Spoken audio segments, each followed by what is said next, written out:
Hello, viewers. It's Curveball time. Welcome to the show where we celebrate and embrace the little and huge shockers in opinions that make life and people interesting. The Curveball Podcast. We advise that you keep your protective gear on at all times because a curveball may hit you at any moment. I'm joined by a cast that is always down for all sorts of shenanigans. My name is Mololua, and I'm joined by friends. First of all, let's start from you, Richie. Hello, how are you? I'm good. Good. Hi guys, I'm Richie. Yeah, I'm good. Fantastic. Lydia, how are you doing? Very well, thank you. You're looking bright. Thank you. Thank you so much. Fantastic. And we have a guest on the show today with us. Hello, sir. This is Mr. Lekan Ogunbanwo. Hi, everyone. Good to be here. I am Lekan. Mr. Lekan Ogunbanwo to you. So, we are here again. And on the show today, we're talking about something I'm sure you can relate to, just like we can. We're talking about something that we all know as Japa, the Japa syndrome. So feel free to join the conversation at the Curveball Podcast. Before we get into the meat of the conversation, let me explain our protocol on this show. So we have bat, ball, bell.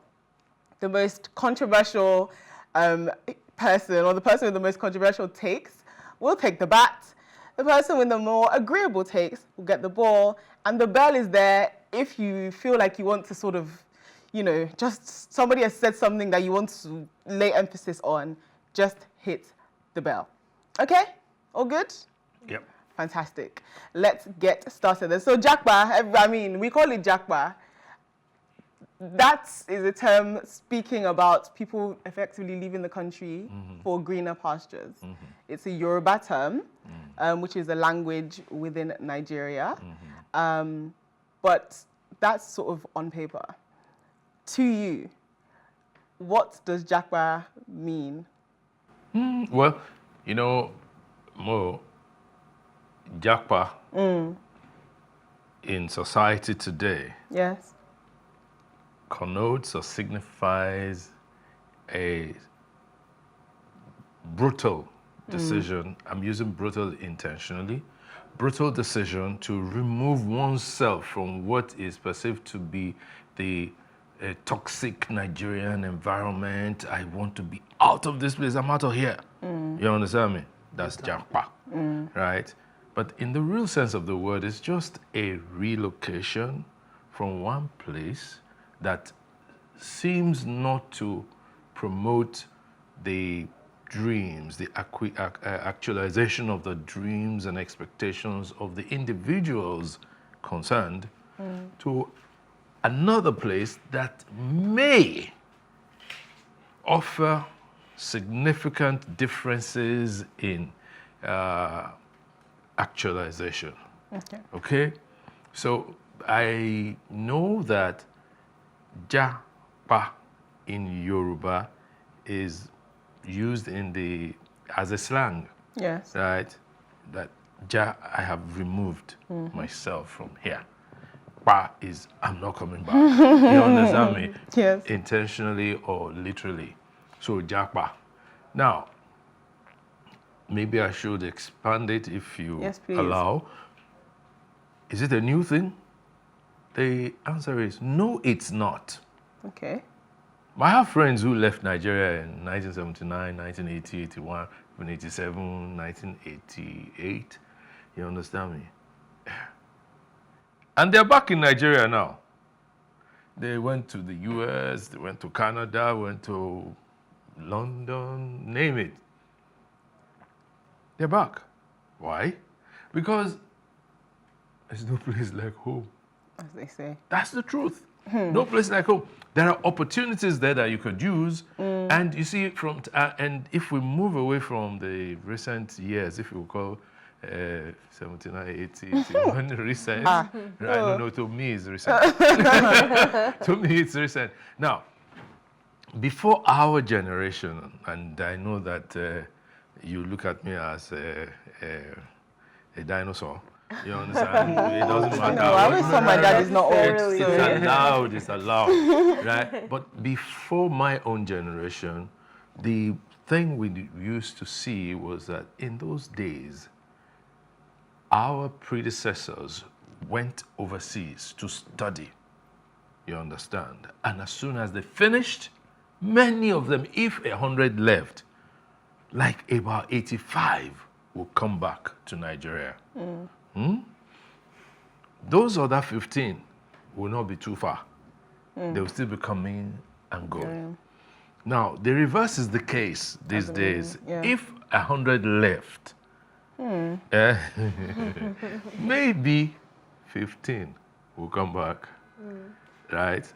If at all. Now, what's scary about it is actually the way people go about actualizing that desire to move out of Nigeria. I find it very strange that somebody who has a job that gives them, let's say, about 500,000 naira in the month and lives comfortably, relatively, right? And there's a career ahead of him. Suddenly says, I want to relocate. He has a wife and 2 children, takes them out of Nigeria. When they get there, see, it takes about not less than 5 years before anybody is able to settle effectively in any new environment. And not even environments where there is systemic racism built into it to keep you guys at bay. No, keep them at bay, not you guys. So that's what amazes me, is how people would take such a decision and just remove themselves. And then you get there, you now find yourself being faced with the reality that suggests to you that, I should go back. But you have sold your house, you have sold your car, you've sold everything. So really, Japa, the question to ask is it worth it? When you there were 2 things you said, sir. Yeah. You said brutal, and I was like, okay. Then you said it could not be us. You don't know, maybe one of us. And I know times have changed, yes. And I see Japa like removing yourself from a situation, not just a place, like you have hinted. And I feel like anybody can just decide to remove themselves, but... Okay, let me now personalize it. Do you think you have the chances of you jackpotting anytime soon? I cannot say yes or no, because it's tough. It's not T-O-U-G-H, this is T-U-F-F. It's tough. Okay. It's tough, because the way things are going, there are so many people like me, and people's minds are changing. Somebody who was not thinking about Japa 3 months ago is actually thinking about it now. So even me, I cannot really say for myself, because now I might see it, and then within a few months things might change, and I would want to escape. So you're saying the dynamism of society, or Nigerian society, is such that you can't really say whether tomorrow you want to escape? As in, I think what is happening is pushing a lot of people towards an escape, even when they are not sure of where they're, but it's pushing everybody to an escape. Because the body Yes, I was wondering, escape from what? Escape from the old society. Okay, thank God, recently there was protests, and then you see people who went out to protest being arrested, and in fact they are charged with treason and other things. Now, when you begin to see all these things in a sane society, a society that is supposed to be sane, and you cannot speak out, this is democracy, you cannot speak out. Of course, our survival instincts will want to kick in and then escape. So I don't think there's a problem with that, sir. Or We'll find out. Yeah. We'll find out. So you've heard it so far. These are our current thoughts, our introductory thoughts about Japa and the Japa syndrome. There's so much more to dive into, so don't go anywhere. We know that you need to know. We are telling you that you need to know everything that you're going to hear. So the Japa syndrome, to be continued after the break. We'll be right back.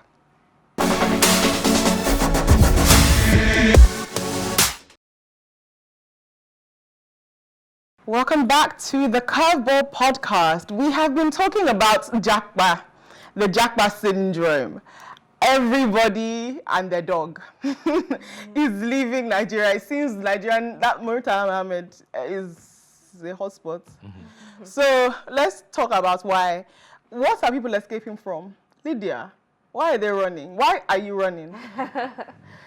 Just like Richie said before the break, hardship. Okay. And What does that mean?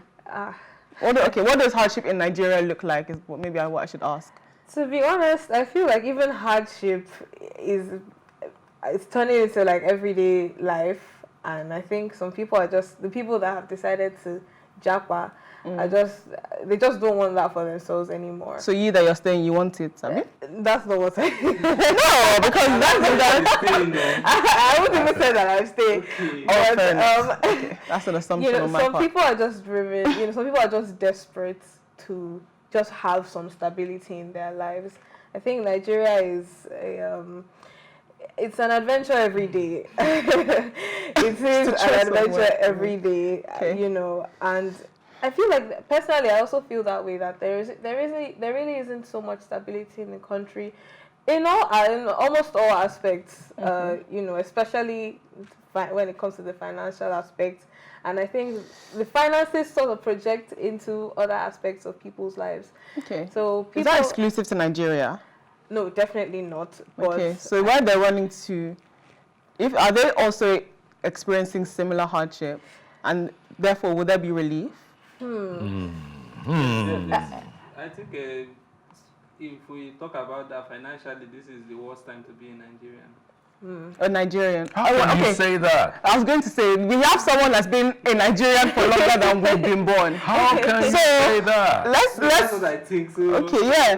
Let's hear from someone who's been in Nigeria a little longer. See, every human being has a fundamental human right of deciding where they want to be at any point in time, especially in these modern times. Agreed. Okay? You'll agree, no? But they should stop saying, oh, because the country is very, very bad and Nigeria is not the right place to be now. So there is the other place where you are a second-class citizen that's the best place to be. Now, how do you even actualize that dream? Let's break it down. But sir, to be fair, even if you might be a second-class citizen in another country, but you might not necessarily be. There are people that are begging on the streets. Even there. And I feel, even there. And even there. And I feel that, yes, even there, yes, there are people that are begging on the streets. Now. But at least I feel like there are still some things that work. So you're saying being second class, there's still better than being first class here? See, Even a first-class citizen here. oh, yes, you are first and foremost a bona fide Nigerian, so you're first class. You understand? You may not be that privileged. Okay? You see, when we're talking of the citizens, classes of citizenship, right, we're talking of the fact that you have rights here. You have a right to be here. Nobody needs to, you don't need to go through any new ritual to be given that title Nigerian. In those other places, there are rituals, there are steps you need to follow before you become a citizen. You understand me? So, you're second class. Okay? Now, what does it take you to say, I'm leaving Nigeria? Example, remember I was talking of somebody who was earning maybe 500,000 naira, right? Which is actually just 6 million.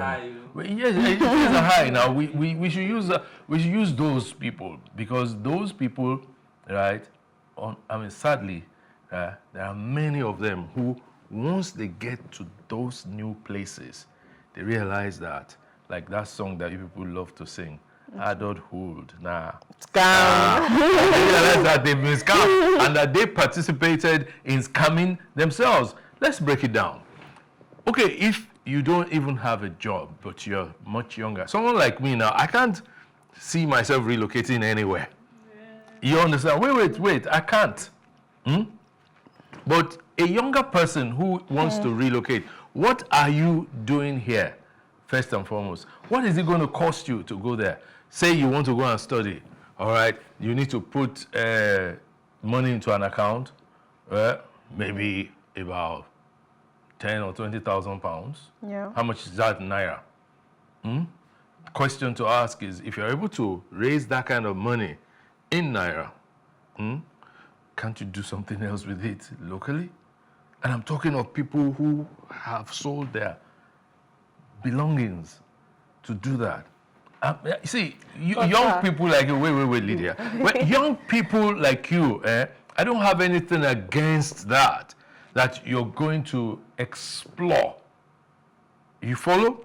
Okay. But somebody in their 40s doing that's too risky. It's too risky. See, if you move at 40, you get there, it takes you 5 years to integrate. And it's not every step of integration that is successful. So the person has to start thinking of coming back. No. So now, if you are able to raise money to go, say you're going to school, and you get there, you want a job. Now, there are not many jobs. See, whereas in the 80s and early 90s, even up to the early 2000s, right, immigration process and laws were more favorable than now. Yes, were more favorable, even pliant than now. So if somebody gathers themselves together and then they go over there, in 2.5, 3 years, they see that this thing is not working. As they say in Yoruba, if I can't move forward, let me go back. You understand me? It's not everybody that's able to come back. Now, there's serious awareness about mental health and the state of being. A lot of people, right, have mental health issues, right? When they come back, a lot of people travel to Japa, and then they end up doing Jakbada. Yes. Right? Which is the return leg. When Jakbada now. When they return, they now go underground. You will just be saying, I haven't seen Lekan for a while. I love using my name so that nobody says I have misrepresented them. I haven't seen Lekan for a while. I've been texting him. He doesn't answer. Oh, he's still over there. Meanwhile, he's been around for 6 months. Because he's still trying to gather himself together to recover from the process it took himself through. That's why I ask the question, is it worth it? You guys tell me. Okay, if you ask that question, if it is worth it, I am going to still drawing friends from first class, second class citizen. Let's go now. As a first class citizen of Nigeria, freeborn. A freeborn that doesn't really enjoy what it means to be a freeborn. You have to create it for yourself. You do not create against things like law enforcement and authorities. As in, I feel like if somebody cannot feel safe enough to air his views about what he thinks about his sphere and other things, then that person is worse than even a second-class citizen. Because I mean, even in Nigeria, you can tell white people come to this country, foreigners come, and then they are treated like royalty. That's mentality. That's Kolo mentality. Yes, that mentality is there. It's not like it's right or it doesn't make it right, but the fact is becoming a norm. Yes. And the rest of us cannot just sit by, and even in our own first-class nation, we are treated like third-class. Exactly. Because that is what it feels. So I think that with light of all this, I can't really fault people who feel like Japa is the way. If it is worth it, I mean, if somebody is not informed and is making an uninformed decision to go and japa to a place where there's no security, that person, now you know, he did himself. So I wanted to ask you, by virtue of the fact that, of course, you've maybe seen a few waves of japa, I wanted to ask you about those. I wanted to ask you about sort of the earlier waves in particular, and how they compared to the current wave. In particular context, with regards to people leaving for sort of greener pastures or leaving for opportunities and things like that. Could you say a little bit about that? Yeah, thanks, Mo. You see, everyone has a responsibility to determine where they want to live. Yes. If it favors you, all well and good. Yes. If it doesn't, can you do something about it? Improve on it? Yes, you can. Yes. But in taking that decision, you have to take a lot of things into consideration. For instance, somebody needs to put together a lot of money. Maybe about, say, 20 million, 30 million, sometimes 50 million naira. And see, that 50 million, if you got a fraction of it, 10% of it, that's 5 million. What can you do with 5 million in Nigeria to improve your lot? A lot. A lot. Right? Are you willing to go that way? That's the question. Then after you have left, you go outside Nigeria. And as I said earlier, and Richie was not agreeing with me, that you become a second-class citizen there, right? What do I mean? There is systemic racism in many Western countries, right? There is stereotyping of people of color, especially the black people.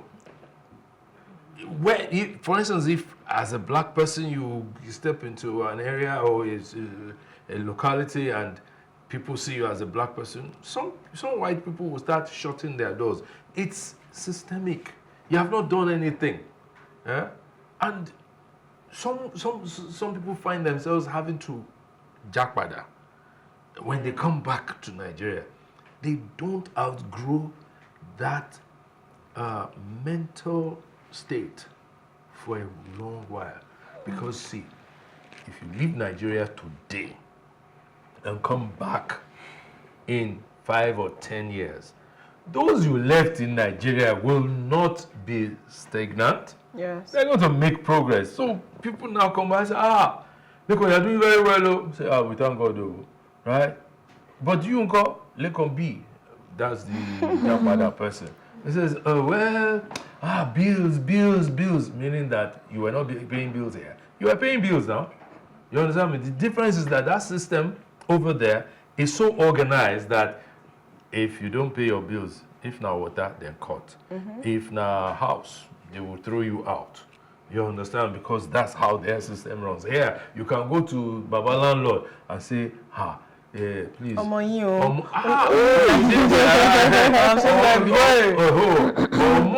Mo and I were classmates now. You can't do this to me. Papa says, I have to pay most school fees. And what I have is my investment in this household. So, see, everything works together. I am not against people traveling. I'm not against you doing your japa. I'm against you doing it without sense. Well, that japa, that thing you mentioned, and that mentality, it doesn't only happen in the international context. Okay. I mean, a lot of people leave their villages and communities for Lagos. Yeah. I mean, it happened to me one time when I first came to Lagos. And then things were, I had to go back, and I was like, guy, they told you not to go before. Now you're going back to. Thank you. So I eventually went back, and that was there. And now you're here. But I'm back. So, see, the same thing happens. Somebody moves away from Nigeria, right? The difference between you and them was that you did not sell everything you had in the village to come to Lagos. You came in search of greener pastures, and the option was open. you could go back, right? But when people have gone overseas, right, the shame, the sense of non-accomplishment that comes with that is too much, right? And that's what drives them into very bad shape of mental health. That's the truth. But do you think people have good mental health in Nigeria? People in Nigeria at the moment. I think it's just easier to cope with general, stress and how tedious Nigeria can be because a lot of people's support system is here. Okay, fair. So, but then, yes, exactly. There's community, but then over there, it's like the most is, your phone, and there's time difference, and people going to work and things like that. So they can only, slot in a few phone calls at a time for you. I don't think you guys. There's something about optimism. Yes. Somebody who saying that guys wake up. Somebody who is like thinking of the Japa thing is optimistic. Okay. But in Nigeria now, I don't think we are very optimistic that things will get better because you, this Richard, you say something, you go that way, then next you are drawing it back. But he does have a point. I disagree, because I have to voice out for certain people. There are so many people you meet today, they will tell you that which Nigeria they talk about. And even those churches where you go and they pray, let's pray for Nigeria, people will not pray because they feel like it's done for. Let's see, again, there we go. Why do we always think you need to go to church to pray for Nigeria? Part of the prayer for Nigeria is you contributing your own quota. What do I mean? See, you have a life. You don't want to be dependent on people. So pray to God for openings for you. Your openings will come and then you don't even pay attention to the openings as they come. You are busy looking at something else. There are many Nigerians who know how to sew. But they don't want to practice. They will say to themselves, the stress is too much. But the stress is higher when you don't have anything doing. In this country today, people still buy a lot of ashwebi. Yes. I've seen people buy Ankara of 5,000, 10,000, and spending 25,000 stoning and doing all of those things that they do. And you ask yourself the question, is it worth it? Yes, it is, because somebody is making money off of it. Right? What I'm saying is, acquire some skills. Be able to support yourself. When they are saying pray for Nigeria, you're first going to pray for yourself. Because first and foremost, right, Nigeria is made up of people. If the people in Nigeria don't have the right attitudes, Nigeria is not going to have the right attitude. Nigeria is not a being. It is made up of beings. Fair enough. Yes. Pray for Nigeria. Me, I don't even support it first. Good. But when I brought that analogy, I was okay. Let's look at it from we in Africa, in Nigeria, we are more of an extended family kind of setting. And you have an extended family. You have uncles, aunties, nieces, and nephews, and then you yourself, you are alleviated from the general state of being financially. I don't think any normal person will feel like they have escaped because there's still father, there's still mother, there's still that you. So surviving is Let me is ask hard. you a question. What are you escaping from? From financial strain. I don't. Maybe because of the way it's used. What are you escaping from? There's nothing to escape from. There is something to be surmounted. There is a challenge, or there are groups of challenges, you understand me, that you have to surmount. But guess what? That's life. That is life. And I don't think, it's really about escaping per se. I think, like I said earlier, I think it's more about the stability. So it's like, okay, in Nigeria, there are so many ups and downs. Okay, everything is going smoothly. Maybe, for example, someone who has been making maybe a decent amount of maybe Uber driving or something. And then before you know it, there's fuel scarcity. And, they're having issues with their car. And there's just always, generally speaking, fuel scarcity it seems more artificial. It's actually quite artificial because it's not like there isn't actually fuel. But then if you're going to maybe you Japa, you can never hear that there's no fuel or so you're looking for fuel. But then they will sell the fuel at market rate. Okay, let me. But at least No. Let's face it. They will sell fuel at the market rate, right? But there's also options for electric cars. So it's like you can still. How many electric cars are there in the world? You see what I'm talking about? Today. You're talking about, when you talk about Nigeria, the fact is, when the fuel becomes expensive, now it means that for somebody who is supporting both his immediate family and extended family, if you were sending 2,000 naira for fuel per week or whatever, it means that you are buying more fuel at an higher price, and then you are sending more home. So the pressure becomes increased overly. So we are not. You are not looking at the Richie. See, life is based on challenges and surmounting them. In the course of growing up, I had friends who withdrew their children from fee-paying schools to go into public schools because they lost their jobs. Right? Yeah. And 3-4 years down the line, they got a better job and returned their children to those fee-paying schools that they could afford. That's reality. Right?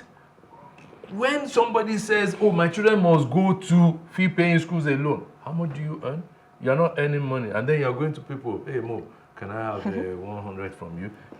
Lydia, can I have 20 from you? You understand me? You are building a cycle of poverty. Poverty, Katie.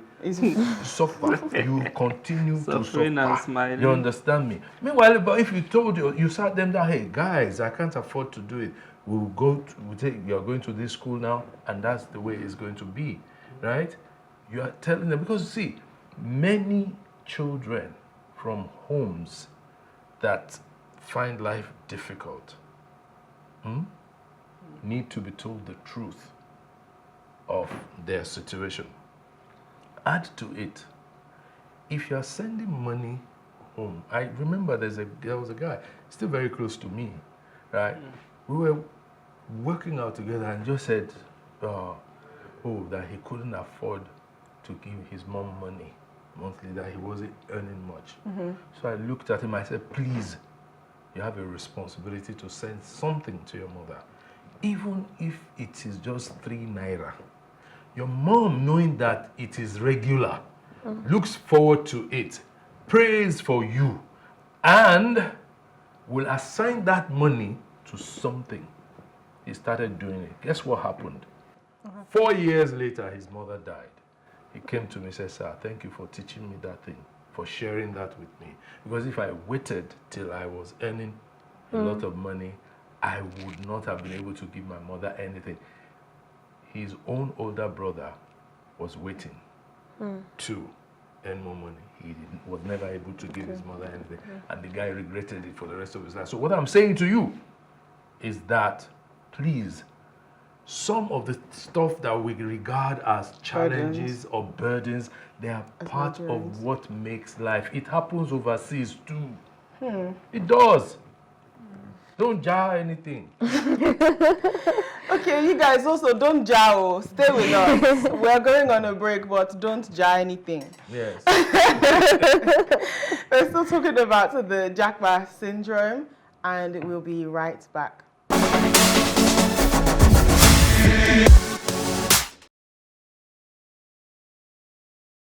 Welcome back. You didn't jar. We're glad that you're back with us.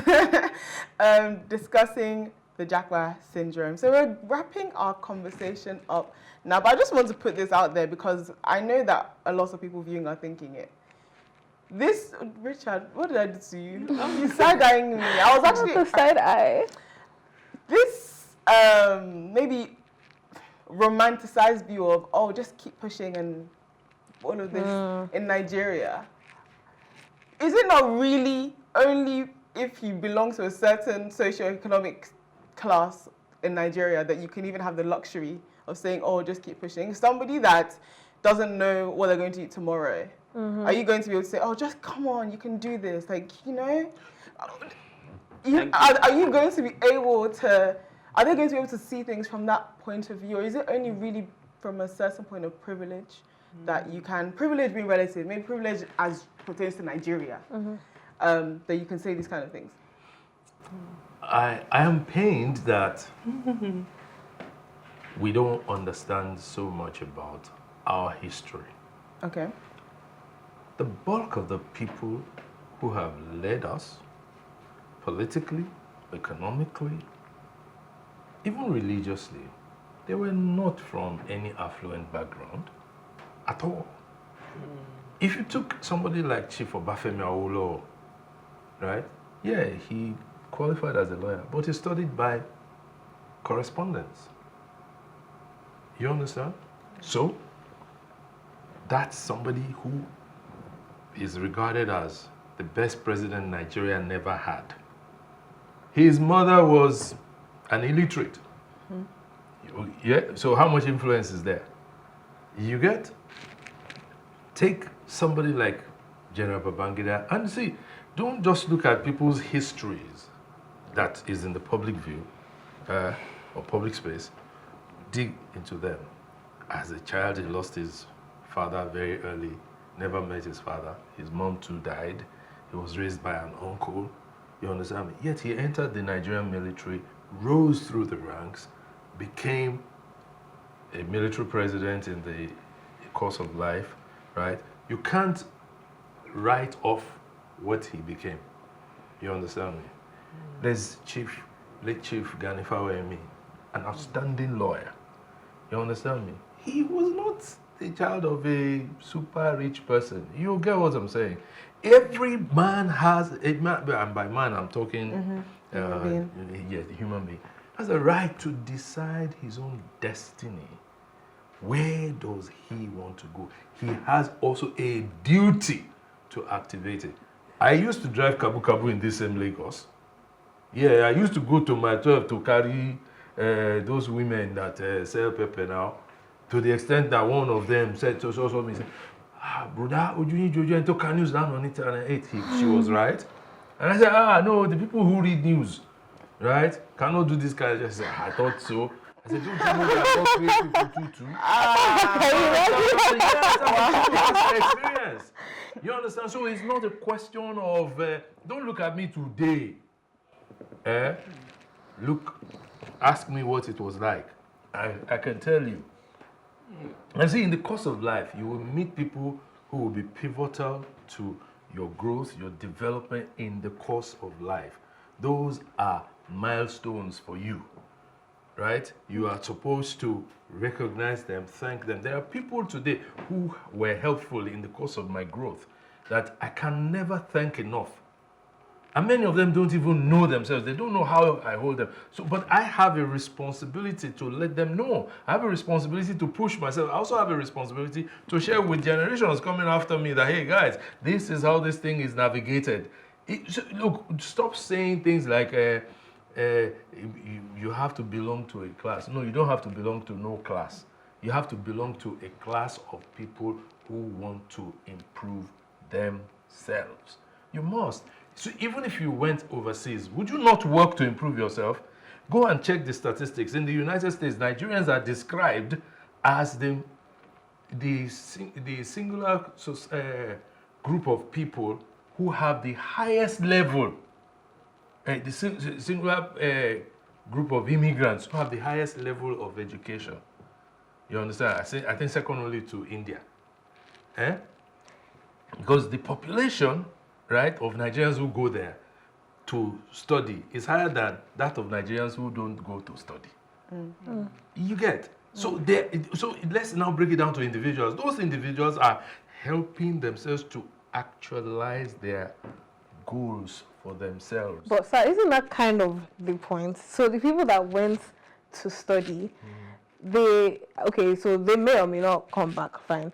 But then they are in a system that actually works and is actually promoting. Fine, yes, there is the individual decision and the individual work, but then they're also in a system that also helps them to facilitate some of those things. But then here, it's like, okay, public schools, they're practically breaking down. No. I'm not saying all, but then generally speaking, private schools, I mean, yes, private schools are good, but then there's also a price to pay when it comes, apart, if it's not financial, it's the socio-cultural environment with all the terrible things we're hearing going on in schools. So, I mean, in a way, Japa is not entirely. See, Lydia, see, right? What's the number or population of Nigerians who travel and don't ever want to have anything to do with Nigeria? It's almost practically non-existent. Do you know why? Why? It's because there's that pull. You still want to come back home, right? I know Nigerians who don't live in Nigeria. They live overseas, maybe they've lived for 30, 35 years, but they still come in to say, hey, I want to come and teach people how to farm. Why? Because he sees an opportunity to make money, right? And live a better life where he is living or she is living, right? I know of Nigerians who are nurses, they are healthcare givers, right? Who come back to Nigeria and set up homes because they now see opportunities existing here. So they have gone over there to pick something, bring it back home. All I'm saying is, no matter where you go, home remains home. Yes. Home remains home. Agreed. But me, I still feel like it's a bit overflogged. Talking about, is it Sani Abacha or which president did you mention?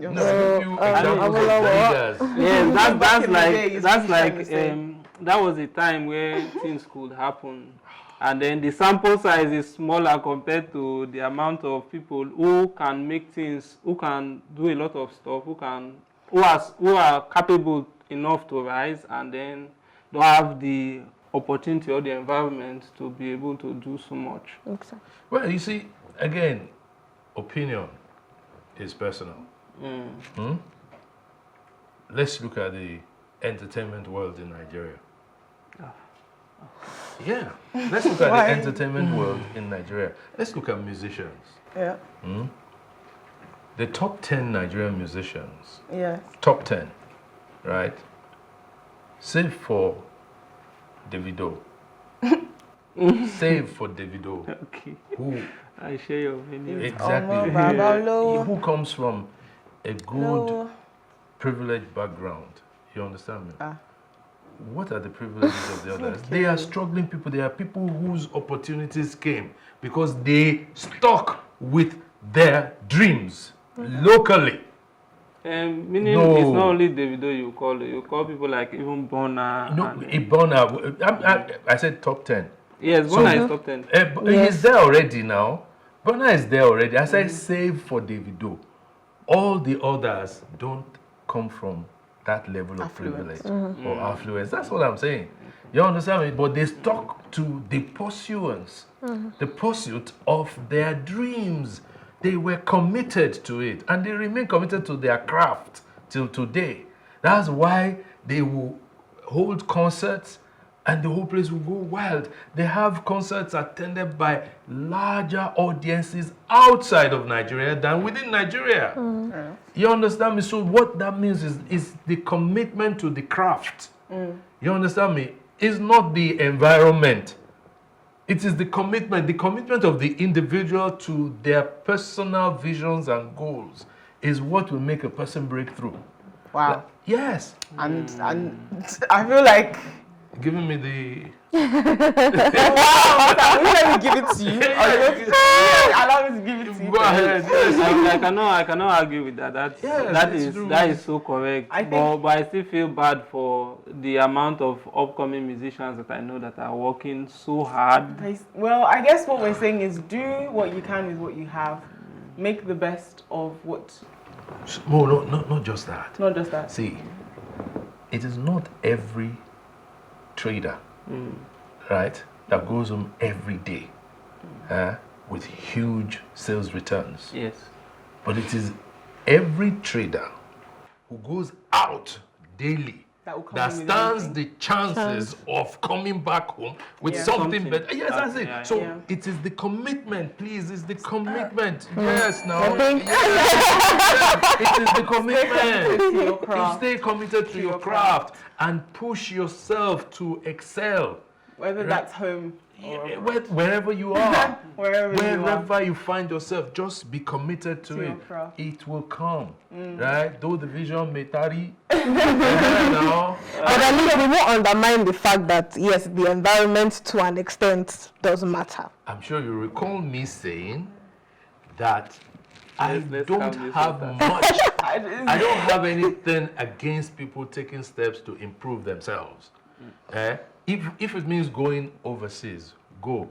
But go with sense. and try and come back. Yes. Remember where you're from. Go with sense. We've seen people who went and they went. Yes. Went, it's not Well. went. I don't even know who to give the bat to at this point because I really don't know. I feel like I don't even know. I feel like you're swinging and Swinging and counting at the same time. but we will ask you to sign Yes. the ball if you would, please. Oh, yeah. Yes. That would be very lovely. Thank you so much. So I think we can agree on the fact that, okay, there are different places in the world that you can thrive. But wherever you are, just make sure that you are committed to your craft. Home Yes. is always going to be home. I've signed. Thank you for signing. Thank you for signing. Yes, that's it. That's This is Lekan. Signed. Home will always be home, so don't Home is forget home. home. Don't Home forget home. is home. Thank you so very much. And this is the end of the road, guys. But remember, when life throws you a curveball, don't let it hit you. Swing. Stay guarded, and we will see you next time. Thank you so very much for watching. Thank you very much for being here, sir. Thank and you. Lydia. Thank you. Thank you. Thank you Okay, so- I did that. I did a high five with her. Yes. And you So that I know, don't say it is privilege. I was waiting till afterwards. and you know how we end the show. Everybody say curveball. Curveball!